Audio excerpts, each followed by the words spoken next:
URHOBO yo obole ruemu ayeruemu ono meme Chief Doctor Okpan Arhibo, the President General Lukoko Libedibede.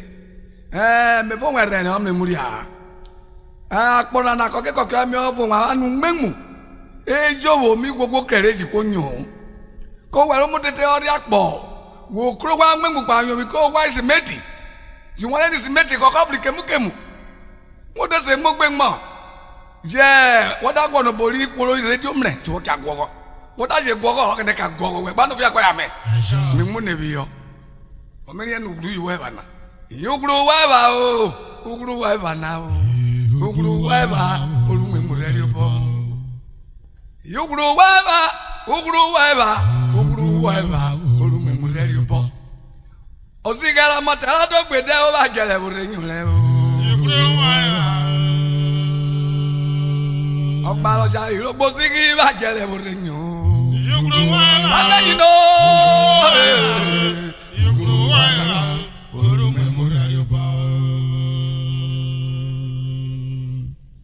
you grew wild, who grew wild, who grew wild, you grew wild, Osigi wild, who grew wild, who remember you. Osigala Jari, I don't be there over Gallery. You grew wild. Okpan Motero Bosigi Bagale, what are you now? You grew wild,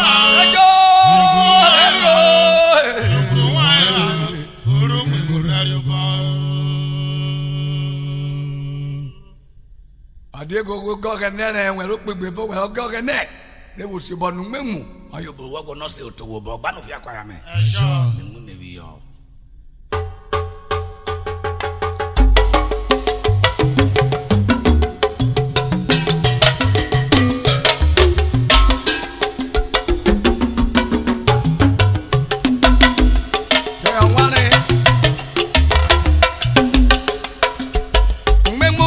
Never can never work with you.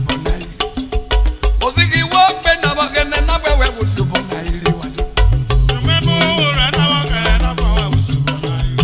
You may move when I walk and never work with your bonnet.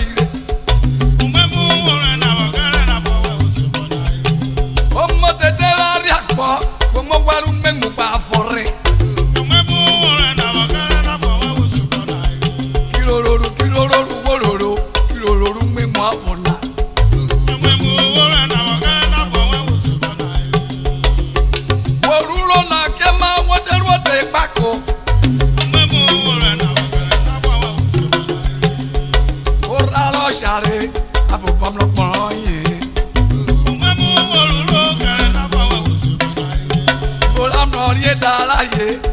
Money dollar shawty.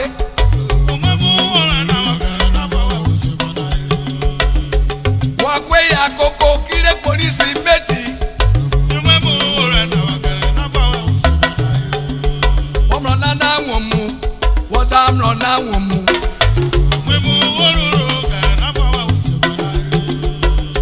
So before I rock up on the one naive, yeah.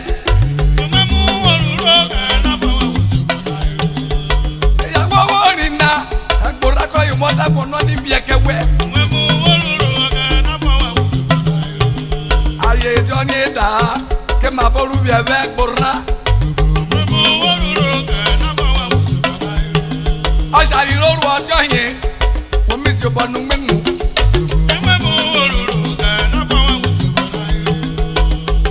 Oh, Kaleyabo, Memula Jeka.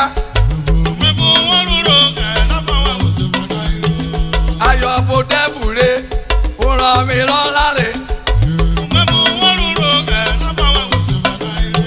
Ori alo mo lo, agbono ta lo nyo.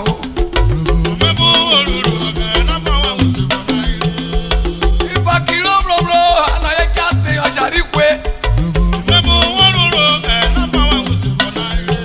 Ashare da mere,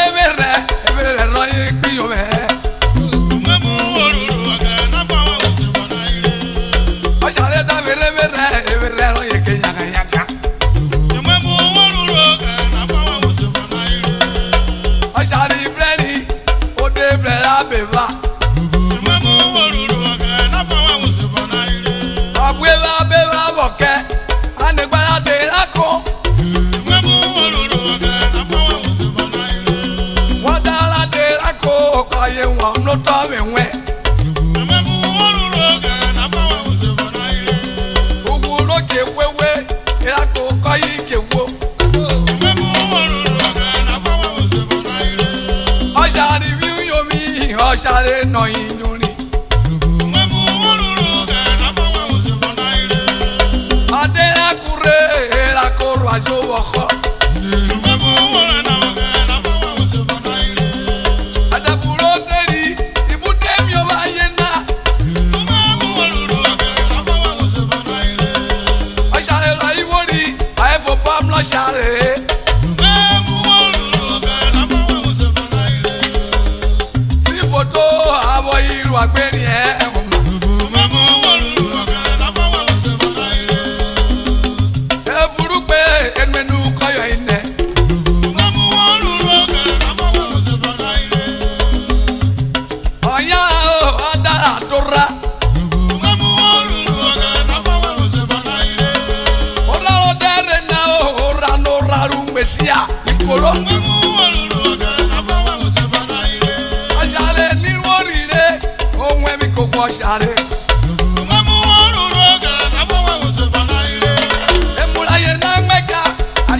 meta no fue cuaño, en el nubola.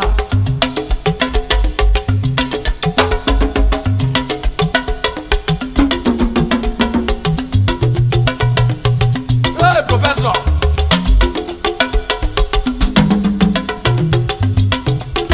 Malefi.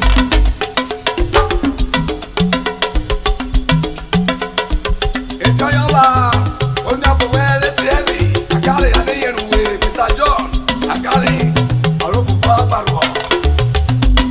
Lolele, akpona arena, edeso koko kyo asala, esi lo koko, anu bi akwa ya me.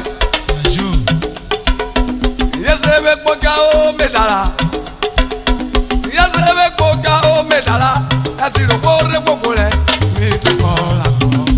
All I know.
chairman enu wala tele bi community o yo bi ka wa o enu ko ye wala Comrade Jerry Unuagba o mo tete church o gbe ana de gbe ke ku e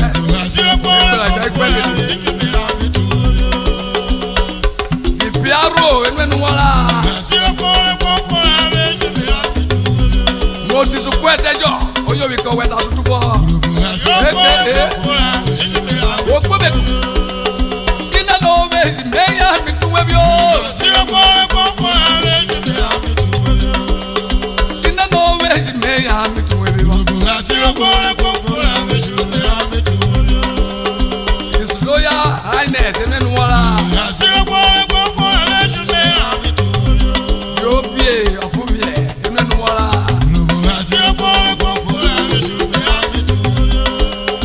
abe the first enu wala Emmanuel Sidaso oyo bi ko wo wala ko ku we yo mi ra ye ka yo odio Junu aboro ofubie oyo bi ko wo I see Ambrose Onugo tadafe emenu wala seme Ewe ya ite gbi oji yo bi wakaye O yo bi kitwe ma o yo bi wakemete Ekpa kori te gbi igeneri te gbi emenu wala O yo bi ko ma veje pa no yo bi ko ma la O yo bi ko wa na kira ko eke Kalaju oyo bi ko wa sa wo bejo e ma popo le Itibe okotie oji yo bi ko wo eke Kaduna oyo bi ko wo o ni apo me Late brother oyo bi ko wa beri mi o Oni mo veji mera mi tunwe mi mo Nebo wanale able muria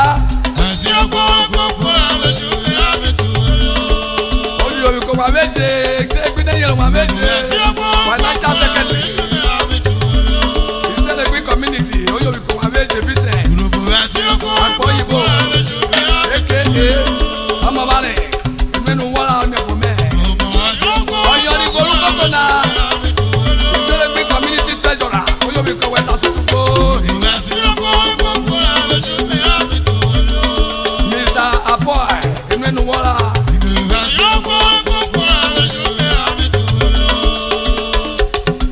Isinimo